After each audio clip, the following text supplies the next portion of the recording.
செய்தார். இந்த மாதத்தையும் நாம் காண்பதற்கு கர்த்தர் நமக்கு அனுக்கிரகம் செய்தார். ஆமென். அல்லேலூயா, அல்லேலூயா. இதுவரையிலும் ஜெயமாய் நடத்தின கர்த்தர் தொடர்ந்து நம்மை ஜெயமாய் நடத்துவாராக. ஆமென். அல்லேலூயா. ரோமர் 8வது அதிகாரம் 37வது வசனத்தில் நாம் வாசிக்கிறோம். ரோமர் 8:37, இவை எல்லாவற்றிலேயும் நாம் நம்மில் அன்பு கூறுகிறவராலே முற்றும் ஜெயம் கொள்ளுகிறவர்களாய் இருக்கிறோமே. எவைகளில்? இவை எல்லாவற்றிலும்னா கடந்த நாட்களெல்லாம் வந்ததான எல்லா உபத்திரவங்களிலும், வியாகுலங்களிலும், துன்பங்களிலும், பசியிலும், நிர்வாணமோ, நாசமோசமோ, பட்டயமோ, எல்லா சூழலும் கர்த்தர் நம்மோடு கூட இருந்து அவருடைய அன்பினாலே நம்மை நிறைத்து முற்றும் ஜெயம் கொள்கிறவர்களாய் நம்மை நடத்தினார். ஆமென். விசுவாசிக்கிறவங்க மட்டும் சத்தமா ஆமென். அப்படி விசுவாசிக்கிறோம்னா இன்னும் கர்த்தர் நம்மை நடத்துவார். ஆமென்.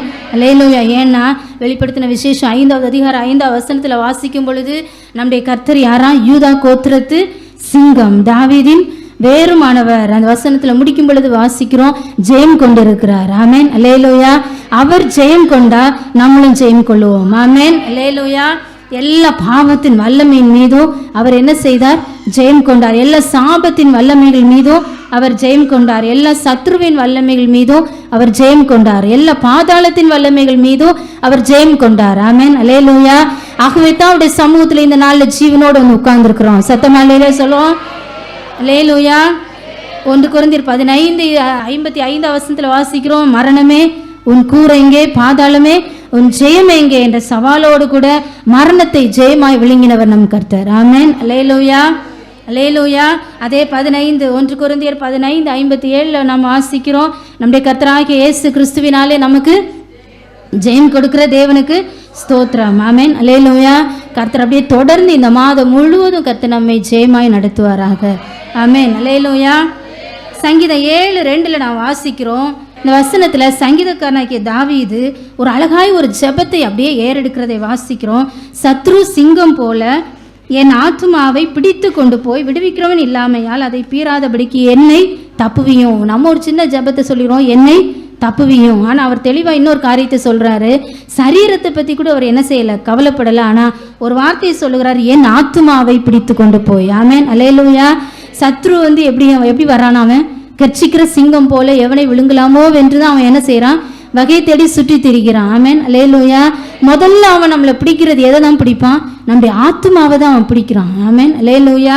அதனால தான் இங்கே நம்ம வசனத்தில் வாசிக்கிறோம், சத்ரு சிங்கம் போல் என் ஆத்துமாவை பிடித்து கொண்டு போய். முதல்ல என்ன செய்கிறான்? அவன் பிடித்து கொண்டு போய். ரெண்டாவது அவன் என்ன செய்கிறான்? அந்த வசனத்தின் அடிப்படையில் ரெண்டாவது பீறாதபடிக்கு. ஆமென். அல்லேலூயா. முதல்ல பிடிச்சிட்டு போயிடுவான், அதுக்கு அடுத்து அவனை பிடிச்சிட்டு போகிறதே அது என்னது? வஞ்சக வலையில். ஆமென். அல்லேலூயா. நயம் காட்டி வஞ்சக வலையில் அவன் என்ன செய்கிறான்? நம்மளை பிடிச்சிட்டு போயிடுறான். அடுத்து என்ன செய்கிறான்? சும்மா உள்ளே போய் சந்தோஷமாக நம்மளை இருக்க விட மாட்டான். நம்மளை என்ன செய்வான்? பீறி போடுவான். ஆமென். அல்லேலூயா. நம்முடைய ஆத்துமாவை பீறி போடுகிறவன் தான் சத்ரு. ஆகவே தான் சங்கீதக்காரனாகிய தாவீது அழகாய் ஜெபிக்கிறார், சத்ரு சிங்கம் போல என்ன செஞ்சிடக்கூடாது? பிடிச்சிட்டும் போயிடக்கூடாது. பிடித்து கொண்டு போய் என்ன செய்யக்கூடாது? பீறி போடாதபடிக்கு நீர் என்ன செய்யும்? தப்புவியும். ஆமென். அல்லேலூயா. அப்படியே இந்த ஜெபத்தோடு கூட அன்றைய சமூகத்தில் நாம் அப்படியே காத்திருப்போம். ஆமென். அல்லேலூயா. அப்போ தப்புவிக்கப்படணும்னா என்னை தப்புவியும் அப்படின்னு சொல்லி அவர் ஜெபிக்கிறார். அப்போ நம்ம தப்புவிக்கப்படணும்னா முதல்ல நம்ம என்ன செய்யக்கூடாது? அவனுடைய வஞ்சக வலையில் விழக்கூடாது. அப்படின்னா வஞ்சிக்கப்படக்கூடாது. ஆமென். அல்லேலூயா, அல்லேலூயா. வஞ்சிக்கப்படாதபடிக்கு நம்ம என்ன செய்யணும்? எச்சரிக்கையாக இருக்கணும். ஆமென். அல்லேலூயா, அல்லேலூயா. சேன் சொல்லுவோமா? வஞ்சிக்கப்படாதபடிக்கு நம்ம என்ன செய்யணும்? எச்சரிக்கையாக இருக்கணும். நம்ம வசனத்துல எல்லாம் வாசிக்கிறோம், ஆண்டவர் இயேசு கிறிஸ்து சொல்ற, கடைசி நாட்களில் கூடுமானால் தெரிந்து கொள்ளப்பட்டவர்களையும் வஞ்சிக்கிற சத்ரு. ஆமென். அல்லேலூயா. அப்படின்னா நம்ம முதல்ல என்ன செய்யக்கூடாது? வஞ்சிக்கப்படக்கூடாது. அப்போ அதுக்கு பதிலாக நம்ம என்ன இருக்கணும்? எப்படி இருக்கணும்? எச்சரிக்கை உள்ளவர்களாக இருக்கணும். ஆமென். அல்லேலூயா. அதுக்கு அடுத்து என்ன செய்யணும்? ஜெயம் கொள்ளுகிறவர்களாக இருக்கணும். ஆமென். அல்லேலூயா, அல்லேலூயா, அல்லேலூயா. நம்ம வாசிக்கிறோம் வெளிப்படுத்தின விசேஷம் 21வது அதிகாரம் 7வது வசனம் வாசிக்கிறோம், ஜெயம் கொள்ளுகிறவன் எல்லாவற்றையும் சுதந்திரித்து கொள்ளுவான். ஆமென். அல்லேலூயா. கர்த்தர் நமக்கு வைத்திருக்கிறதான இந்த உலகத்தில் நமக்கு வைத்திருக்கிறான பங்குகள், ஆசீர்வாதங்கள், நன்மைகள், ஆசீர்வாதங்கள் எல்லாவற்றையும், வாக்குத்தத்தங்கள் எல்லாவற்றையும் நம்மை சுதந்திரிக்க பண்ணுவார். ஆமென். அல்லேலூயா.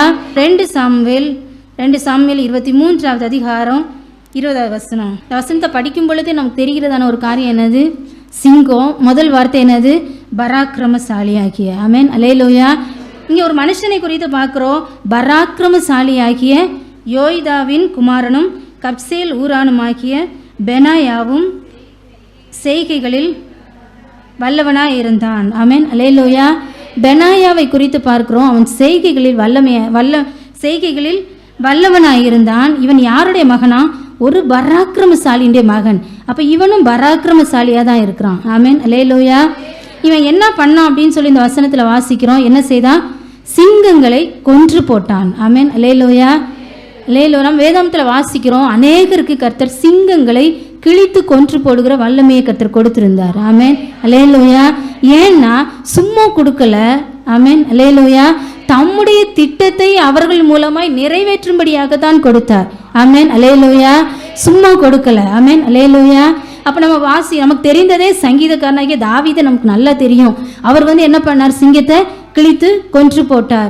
அவருக்கு எதற்காக அந்த சிங்கத்தை கிழித்து கொன்று போடுகிற அந்த அபிஷேகத்தை, அந்த வல்லமையை, அந்த கிருபையை, அந்த வரத்தை கர்த்தர் கொடுத்தார்னா இன்னும் ஒரு எதிர்கொண்டு வருகிற ஒரு சிங்கமாக்கி கோலியத்துண்டு அவனை என்ன செய்யணும்? வீழ்த்தணும். ஆமென், அல்லேலூயா, அல்லேலூயா.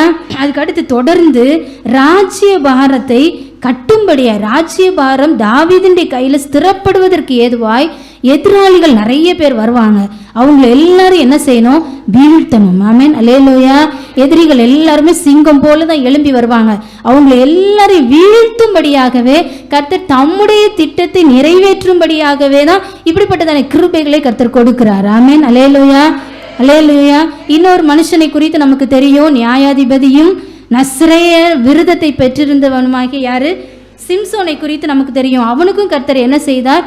சிங்கத்தை கிழித்து போடுகிறதான கிருபையை கொடுத்திருந்தார். எதற்காகனா பெலிஸ்தனுடைய கையிலிருந்து இஸ்ரவேல் ஜனங்களை என்ன செய்யணும்? விடுவிக்கணும். ஆமென், அல்லேலூயா, அல்லேலூயா. ஒரு காரணத்தோட அல்லனா தெய்வீக ஒரு திட்டத்தோட தான் கர்த்தர் என்ன செய்யறார்?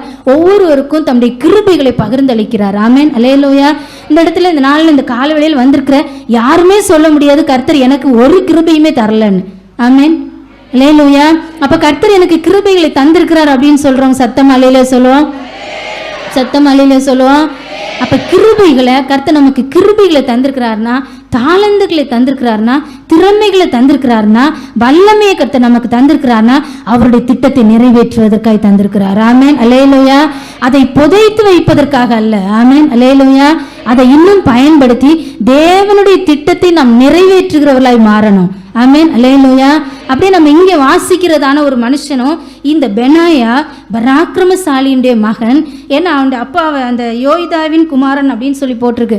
இந்த யோய்தாவை குறித்து நம்ம வாசிக்கும் பொழுது, சரித்திரத்தினுடைய பின்னணியத்தை குறித்து வாசிக்கும் பொழுது அங்கே நம்ம வாசிக்கிறோம். அங்கே நம்ம பார்க்கும் பொழுது இந்த பராக்கிரமசாலியாகிய யோய்தாவும் இவன் பயங்கரமான பராக்கிரமசாலியாக இருந்தானா. மிகுந்த சுறுசுறுப்புள்ளவனும் வீரம் நிறைந்தவனுமாய் தைரியசாலியாகவும் இவன் இருந்தானா. அதே போல் அவனுடைய குமாரனாகிய பெனாயாவும் எழும்புகிறான். ஆமென், அல்லேலூயா. நல்ல சுறுசுறுப்புள்ளவனாய், வீரம் உள்ளவனாய், தைரியமாய் கர்த்தருக்கு என்று என்ன செய்கிறான்? எழும்புகிறான். ஆமென், அல்லேலூயா. இந்த பெனாயாங்கிற அந்த வார்த்தையினுடைய அர்த்தத்தையே நம்ம பார்த்தோம்னா யெகோவா கட்டி எழுப்புகிறார். ஆமென், அல்லேலூயா, அல்லேலூயா. அப்படிப்பட்ட ஒரு பராக்கிரமசாலியுடைய மகனை கர்த்தர் என்ன செய்கிறார்? எடுக்கிறார், கையில் எடுக்கிறார். ஆமென், அல்லேலூயா. அவனுக்கு சிங்கங்களை கிழித்து கொன்று போடுகிற ஒரு அபிஷேகத்தை கொடுத்து, ஆமென், அல்லேலூயா, முதல்ல நம்ம பார்த்த மாதிரியே தம்முடைய திட்டத்தை நிறைவேற்ற விரும்புகிறார். ஆமென், அல்லேலூயா. இந்த வசனத்தை நான் வாசிக்கிறோம். 2வது பகுதியில் நான் வாசிக்கும் பொழுது இவன் என்ன செய்கிறானா, உறைந்த மழை காலத்தில் அவன் இறங்கி போய் என்ன செய்கிறான்? ஒரு கெபிக்குள் இருந்த ஒரு சிங்கத்தையும் கொன்று போட்டான். ஆமென், அல்லேலூயா. உறைந்த மழை காலத்தில் ஒரு கெபிக்குள்ள போகிறான். ஆமென், அல்லேலூயா. வெளியில் சிங்கம் வந்தாலே நம்ம என்ன செய்வோம்? அடிக்கிறதுக்கும் அதை சுடுறதுக்கும் நம்ம என்ன செய்வோம்? பயப்படுவோம். ஆமென், அல்லேலூயா. ஆனால் கெபிக்குள்ள தைரியமாக என்ன செய்ய மாட்டோம்? நம்ம போக மாட்டோம். ஏன்னா அதுக்குள்ளே லெஃப்ட் ரைட்டு போகிறதுக்கு இடமே இருக்காது ஒரு கெபிக்குள்ளே போனோம். ஆனால் அப்படிப்பட்ட சிங்கம் வாழ்கிறதான ஒரு கெபிக்குள்ள, அதுவும் உறைந்த மழை காலத்தில் கண்டிப்பாக சிங்கம் திருப்தியாக இருந்திருக்கும். கண்டிப்பாக இருந்திருக்காது. அது மிகுந்த பசியோட வெளியில் போனால் என்ன செய்ய முடியாது?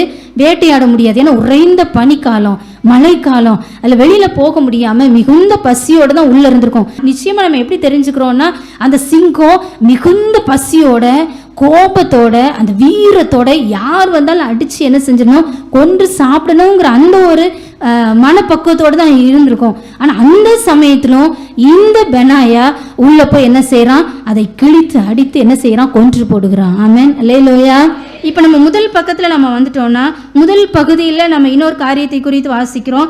அவன் மோவாப் தேசத்தில் 3-4 லைனில் வாசிக்கிறோம். அவன் மோவாப் தேசத்தில் 2 வலிமையான சிங்கங்களை கொன்றதும் அல்லாமல். ஆமென், அல்லேலூயா, அல்லேலூயா. கெபிக்குள்ள இருந்த சிங்கத்தை கொன்றது ஓகே, ஆனால் அதுக்கு முன்னாடி நான் வாசிக்கிறோம், மோவாப் தேசத்தில் உள்ள 2 வலிமையான சிங்கங்களை கொன்றதும் அல்லாமல். ஆமென், அல்லேலூயா, அல்லேலூயா. இது கொஞ்சம் மொழிபெயர்ப்பில் ஒரு சின்ன வித்தியாசம். இந்த சிங்கங்களை கொன்றது அப்படின்னு சொல்கிறத விட சிங்கம் போன்றவர்களை கொன்றார். ஆமென், அல்லேலூயா. நீங்கள் சரியாக தமிழ் நம்ம திருவிவிலியத்தில் வாசிக்கலாம், இல்லைன்னா Tamil easy reading Bible reading books எல்லாம் இருக்குது, பைபிள் இருக்குது, அதில் நம்ம வாசிக்கும் பொழுதோ இல்லைனா ஆங்கில வேதாந்தத்தை நீங்கள் எடுத்து படித்து பார்த்தீங்கன்னா தெரியும். ஹீ ஸ்லீவ் 2 லைன் லைக் மென் அப்படின்னு சொல்லி வந்திருக்கோம். அப்படின்னா சிங்கம் போன்ற, சிங்கத்துக்கு என்ன தான் மிக முக்கியமாக இருக்கும், அதுக்கிட்ட வலிமை, வலிமை அல்லனா வலுமை அப்படின்னு சொல்லுவாங்க. இந்த வலிமை நிறைந்த ஒரு மிருகம் தான் இந்த சிங்கம். அப்போ இந்த சிங்கத்தை வலிமை நிறைந்தவர்களாக இருந்ததான 2 மோவாபியர்களை இவன் என்ன செய்தானா, கொன்று போட்டான். ஆமென், அல்லேலூயா, அல்லேலூயா. திருவிவிலியத்தில் வாசிக்கும் பொழுது தெளிவாக நம்ம வாசிக்கிறோம். ஏன்னா அது கொஞ்சம் தமிழ் மொழிபெயர்ப்பு கொஞ்சம் நல்லா இருக்கும். சிங்கம் போன்ற 2 மோவாபியரை கொன்றான் அப்படின்னு சொல்லி வாசிக்கிறோம். ஆமென், அல்லேலூயா. இன்னும் ஆங்கில மொழிபெயர்ப்பில் வித்தியாசமாக பார்த்தோன்னா 2 ஜெயின்ஸ் ஆஃப் மோவாப் அப்படின்னு போட்டிருக்கோம். ஆமென், அல்லேலூயா. ஜெயின்ஸ்ன்னு சொன்னாலே நமக்கு நல்லாவே தெரியும். ஜெயின்ட்னா நம்ம என்ன சொல்லணும் தமிழில், அரக்கர்கள். தமிழ் பிப்ளிக்கலாக நம்ம வேதாந்தின் வார்த்தையில் நம்ம பார்த்தோன்னா ராட்சதர்கள். அப்போ கொடிய ராட்சதர்கள். இவங்க என்னதான் செய்வாங்க தேசத்தில் இருந்தால், அவங்க நிச்சயமாகவே அவங்க மோவாப் தேசத்தில் உள்ளவங்கன்னு பார்க்குறோம். அப்போ அவங்க வேலையே ஜனங்களுக்கு தீங்கு விளைவிக்கிறது தான். ஆமென், அல்லேலூயா. யாரை பார்த்தாலும் அடித்து கொன்று போடுகிற வேலை. அவங்களுக்கு எவ்வளோ ஜனங்களுக்கு தீங்கு செய்ய முடியுமோ அவ்வளோ தீங்கு செய்கிறதானவர்கள், தீங்கு செய்கிறவர்கள் தான் இந்த ராட்சதர்கள். ஆமென், அல்லேலூயா, அல்லேலூயா. அவங்க பயங்கரமான பராக்கிரமசாலிகளாக இருந்து செய்வாங்கன்னா நிச்சயம் அவங்க மோவாப் தேசத்தில் மட்டும் இந்த தீங்கு செஞ்சுக்க மாட்டாங்க, பக்கத்தில் இருக்கிறதான இஸ்ரவேல் தேசத்துக்கும் அதே தீங்குகளை அவங்க என்ன செய்தாங்க, நடப்பித்து கொண்டே இருந்தார்கள். ஆமென், அல்லேலூயா, அல்லேலூயா.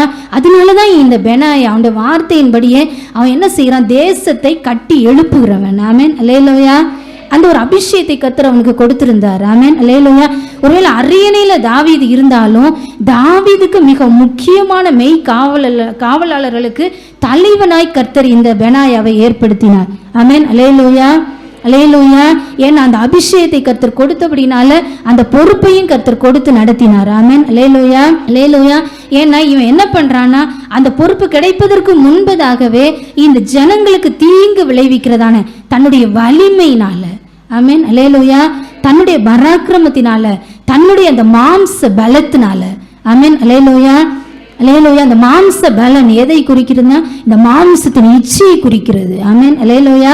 இந்த மாம்சத்தின் இச்சையினால, மாம்சீக பலத்தினால இந்த ஜனங்களை சூறையாடுகிறதான அல்ல கர்த்தருடைய பிள்ளைகளுக்கு தீங்கு விளைவிக்கிறதான இந்த ராட்சதர்களை இந்த பெனாயா என்ன செய்கிறான், கொன்று போடுகிறான். ஆமென், அல்லேலூயா. கொன்று போட்டு ஒரு ஜெயத்தை பெற்றுக்கொள்கிறான். ஆமென், அல்லேலூயா, அல்லேலூயா. மட்டும் இல்லை, இவங்க எங்கே உள்ள ராட்சதர்கள் அப்படின்னு பார்த்தோம், மோவாப் தேசத்தில் உள்ள ராட்சதர்கள். ஆமென், அல்லேலூயா, அல்லேலூயா. மோவாப் அப்படிங்கிற அந்த வார்த்தையினுடைய அர்த்தம் என்னன்னா, விரும்பத்தக்க தேசமா. சத்தமா அல்லேலூயா சொல்லுவோம். அதை பார்த்தாலே நமக்கு விருப்பமாக இருக்கும், எப்போ அங்கே போகலாம் அப்படின்னு இருக்கும். ஆமென், அல்லேலூயா. அந்த வார்த்தையின் அர்த்தமே விரும்பத்தக்க தேசம். நம்ம அதை ஆவியில் பார்த்தோன்னா வஞ்சனை நிறைந்த தேசம். ஆமென், அல்லேலூயா. அந்த தேசம் எப்படிப்பட்ட தேசமா, வஞ்சனை நிறைந்த தேசம். ஆமென், அல்லேலூயா. அப்போ நம்ம இன்னொரு விதத்தில் நம்ம சொன்னோம்னா வஞ்சனை நிறைந்த தேசம், வலிமை நிறைந்த தேசம். ஆமென், அல்லேலூயா. நமக்கு தெரியும், ஆதியாகமத்தில் நம்ம வாசிக்கிறோம், இந்த மோவாப் தேசம் அல்லனா இந்த மோவாபியர்கள் பிறப்பிலே வஞ்சனையானவர்கள். ஆமென், அல்லேலூயா. இவங்க பிறப்பே வஞ்சனையானது. நம்ம ஆதியாகமம் 19வது அதிகாரம் 36, 37 வசனங்களை வாசிக்கும் பொழுது இவர்களுடைய இந்த மோவாபியருடைய பிறப்பு வஞ்சனையான பிறப்பு. ஆமென், அல்லேலூயா, அல்லேலூயா. அதை நோட் பண்ணிக்கோங்க. மற்றபடி நம்ம உபாகமத்தில் வாசிக்கும் பொழுது இவங்க பிறப்பு வஞ்சனையின் பிறப்பாக இருந்து வஞ்சனையின் செய்கை உள்ளவர்களாய் அவர்கள் இருக்கிறது நிமித்தமாக கர்த்தருடைய வார்த்தை வெளிப்படுகிறத நான் வாசிக்கிறோம். உபாகமம் 23வது அதிகாரம் 3, 4 வசனங்களை வாசிக்கிறோம். வேகமாக எடுத்துக்கொள்ளும். உபாகமம் 23, 3-4. இந்த மோவாபியர் யாருன்னா சபைக்கு உட்படலாகாது, கர்த்தருடைய சாபம். இவங்க என்ன செய்யக்கூடாது, சபைக்கு உட்படலாகாது. அப்படின்னா இவங்க சபிக்கப்பட்டவர்களாக இருக்கிறார்கள். அதுக்கடுத்து 2வது அதே வசனத்தில் நம்ம வாசிக்கும் பொழுது பார்த்தோம், இவங்க இஸ்ரவேல் ஜனங்களை என்ன செய்கிறாங்க, சபிப்பதற்கு பிரயத்தனம் பண்ணுகிறார்கள். ஆமென், அல்லேலூயா. வஞ்சனையான அவங்க பிறப்பே வஞ்சனை, அவங்க செய்கையெல்லாம் வஞ்சனை. இவங்களுக்கு என்னது, வஞ்சனையான ஆலோசனை தான் இவங்க மனதில் ஃபுல்லாக என்ன செய்கிறது இருக்கிறது. ஆமென், அல்லேலூயா.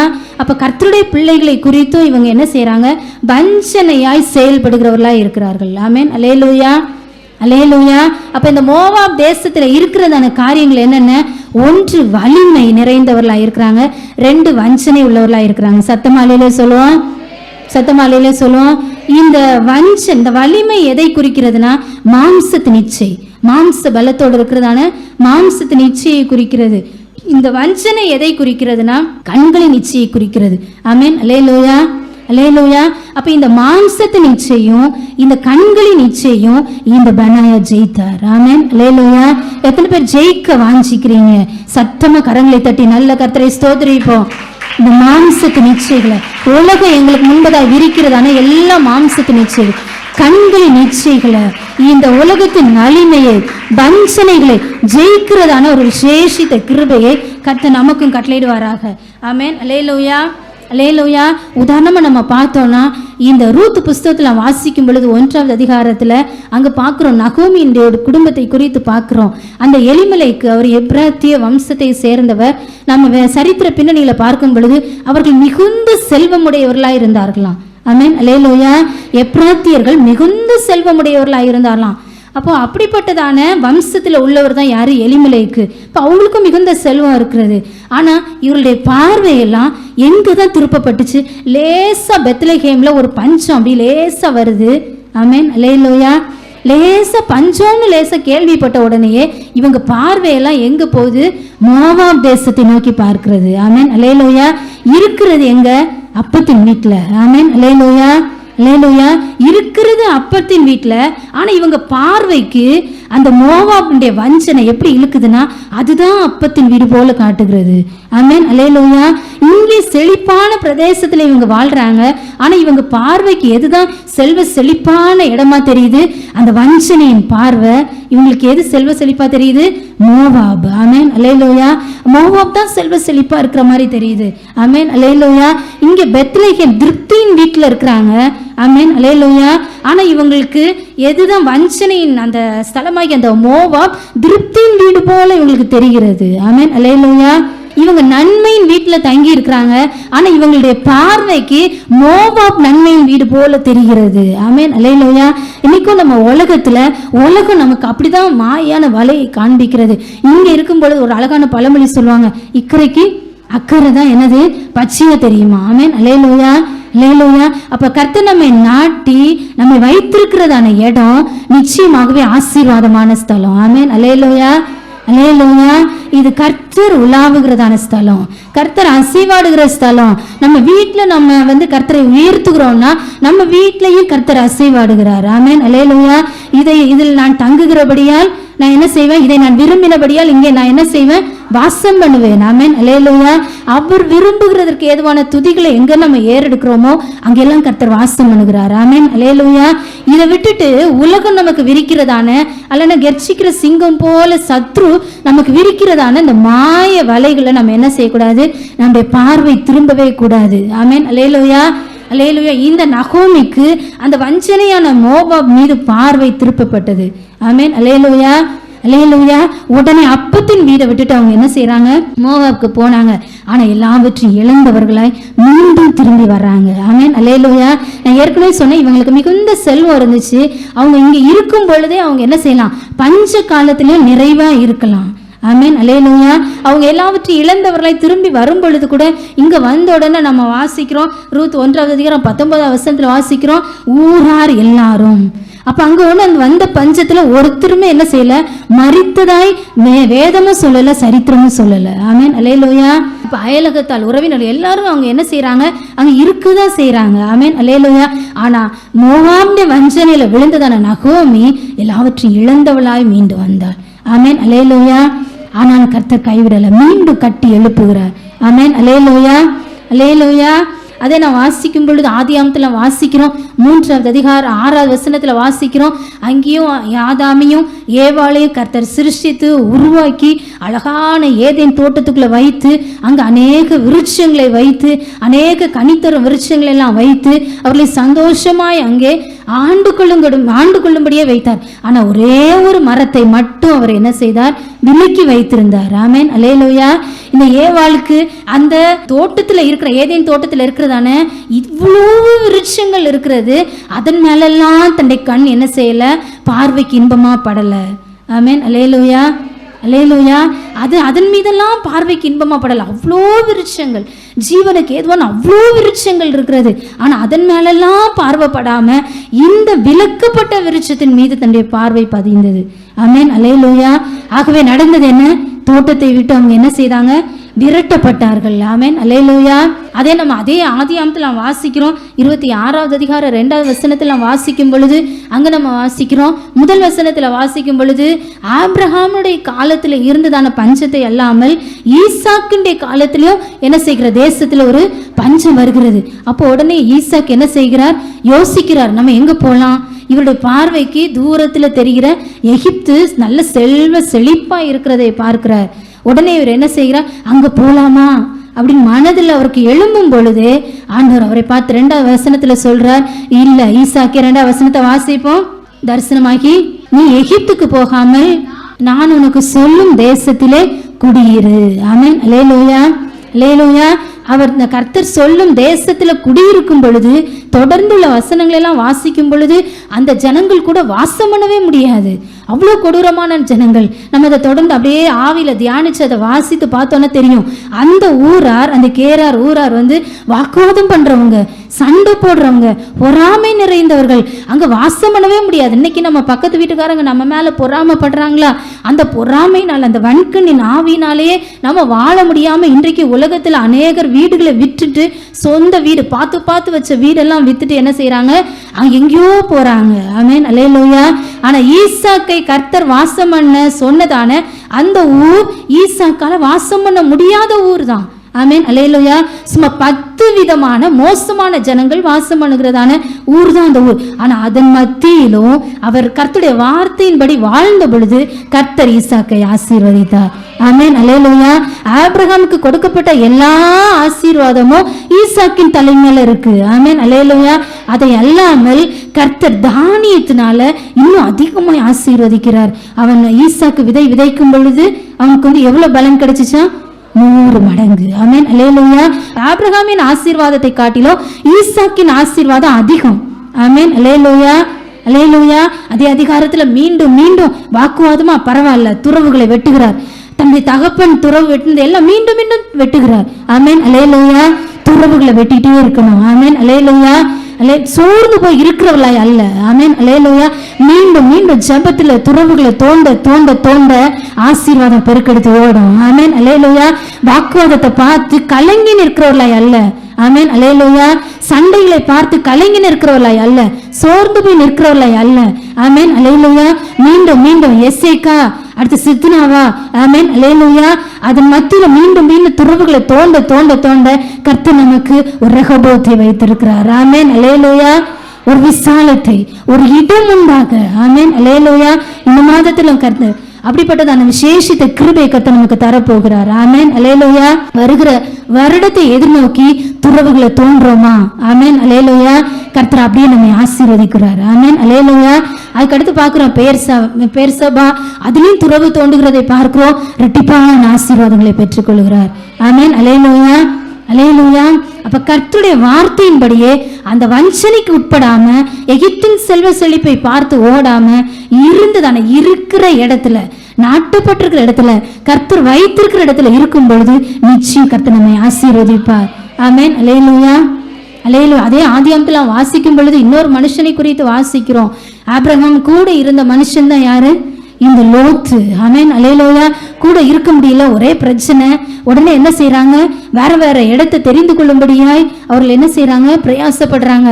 ஆபிரகாம் சொல்றார், உனக்கு எங்க விருப்பமோ நீ அங்க போ. யாரை பார்த்து சொல்றார், லோத்தை பார்த்து. இவன் உடனே லோத் என்ன செய்கிறார், அப்படியே பார்க்கிறார், கண்களை ஏறிட்டு பார்த்த உடனே அந்த சோதோம் குமாரா எப்படி இருக்குதான், நல்ல கர்த்தரின் தோட்டம் போல, எகிப்தை போல. அந்த வசனத்துல வாசிக்கணும், எப்படி இருக்கான், எகிப்தை போல நல்ல செல்வ செழிப்பா இருக்கான். உடனே அது அந்த சோதோம் குமாரா மகா பாவிகள் நிறைந்த இடம்னு தெரியும். அதனால அதற்குள்ள போகலனாலும் அதற்கு நேராய் தன் கூடாரத்தை போடுகிறார்.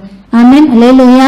உள்ள போறதும் சரிதான், அதுக்கு நேர கூடாரத்தை போடுறதும் சரிதான். ஆமென், அல்லேலூயா, அல்லேலூயா. வஞ்சிக்க பார்வையில செல்வ செழிப்பை பார்த்து வஞ்சிக்கப்பட்ட லோத்தினுடைய முடிவை குறித்தும் நம்ம என்ன செய்யறோம், வேதாந்தத்தில் நம்ம வாசிக்கிறோம். ஆமென், அல்லேலூயா, அல்லேலூயா. நியாயாதிபதிகள் நம்ம வாசிக்கும் பொழுது அங்க ஒரு மனுஷனை குறித்து வாசிக்கிறோம். நஸ்ரேயனும் நியாயாதிபதியுமாய் கர்த்தர் ஏற்படுத்தின மனுஷன் சிங்கத்தை கிழித்து கொன்றப்படுகிற அபிஷேகத்தை குறித்து வழி நடத்தப்பட்டதான அந்த மனுஷனாகிய அல்லது அந்த நியாயாதிபதியாகிய சிம்சோனை குறித்து பார்க்கும் பொழுது பெலிஸ்தரை வீழ்த்துவதற்கு கர்த்தர் என்ன செய்தார், அந்த அபிஷேகத்தை கொடுத்தார்.